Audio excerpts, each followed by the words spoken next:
Animal Kingdom bụ ụmụ naanị ka ọ chepụtara n'ụwa gide ọya onye ọbụla diga anakpụ ụlọ gbokwute na ịfụ last bọọdụ na nkịta na o nwetago m ụzọ dịka ụsụ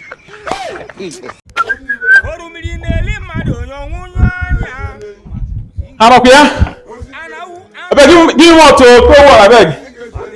ọ dị mba ka a na-agwa onye ọ na-ege ibie ihe na ndị na-agwa gị kwụsị egwu ihe egwu ihe na-ete abụla akara aka gị abụ m okenye ihe okenye tụkwara na wee fụ irigo n'elu mountain ma mfụ ya ọkwa egwu a nke m gere mbọsị a na-akwa nwoke na-ere anụ nkịta na dịka ebe ọkụkọ na-abọ ihe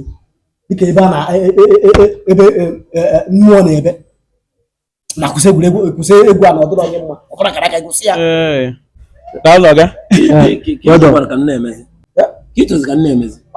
ụlọ karịrị ihe a na-alụ ọ dị ka ma face gị ọ dị ka mmerụ gị popular n'ugbo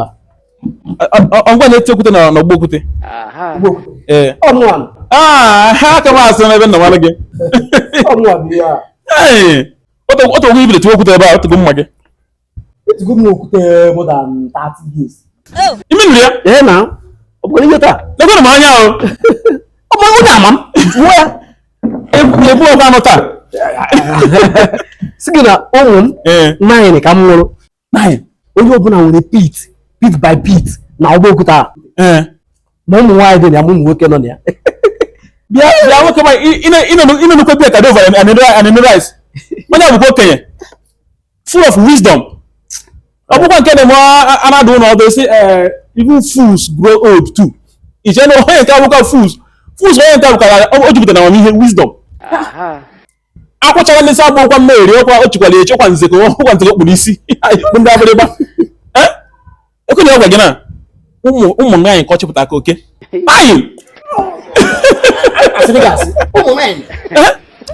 muju ụlọ ebe niile anchaghị na n'ogbo okwute kịta nweche pit ọ sị gị na ihe abụla akalaka gị ọbụla akalaka gị ka ọ bụ oha ọnụ ọsọ gị rapụ egwu na-eti ka ọ bala ka ọ na-ekwu ịfụrụ 30 years praise ebe otu okwute 30 years ụmụ ya nwere pit ebe na-eti okwute ha bidoro n'ụmụ tibe okwute nye ọrụ onye ịfụrụ ọkụtụ chọrọ akalaka ya n'oge very early ya akalaka ya na ụmụ ya chọrọ akalaka ya ụmụ ya n'ụlọ ofu na pit okwute kacha nọ n'ogbo okwute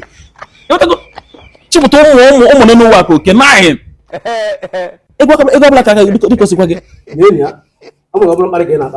nkata ka anyị na-akpa nke ga-ebuzara egwu iti okwute bụ akara aka m ọnụ ọbụla akara aka anyị akwụkwọ gị ka chie gị serious warning anwụkana ya nwee echi ifu n'ụzọ egere n'ọnụ ewe n'iwe na nkata ka anyị ka iti okwute bụ akara aka mmadụ ewe n'iwe nkata ka anyị na-akpa mpọkọta mmechi na gị mma bịa na bụ mechi na gị wọnụ ama gị ọfụma nna ya nwetapụtara mmanya gị rapịa akalaka na-ewe iwe akalaka na ụmụ ya ịfụ last born ya ma nke ụmụchago ụzọ na nwa gee m ntị Animal Kingdom a na-agakwa gị na gị rapụ egwu ị na-eti isi wee akalaka gị ọ hụrụkwa m akalaka ya ọkụ ihe ọbụla megide nnọọ chukwu gozie gị n'ebe ahụ ọbụla akalaka gị Animal Kingdom bụ ụmụ naanị ka ọ chepụtara n'ụwa gidigidi ọya onye ọbụla diga anakpụ ụlọ gbo okwute na ịfụ last born na nkịta na o nwetago m ụzọ dịka ụsụ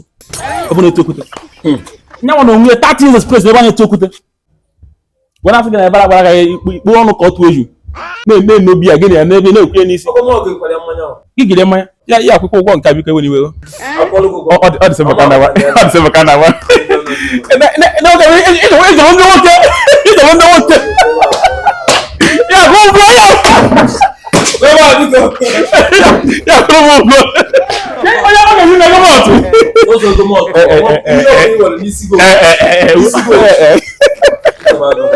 ya nke nwa gbakenye gị ya n'ego akara na-ewe iwe. God forbid.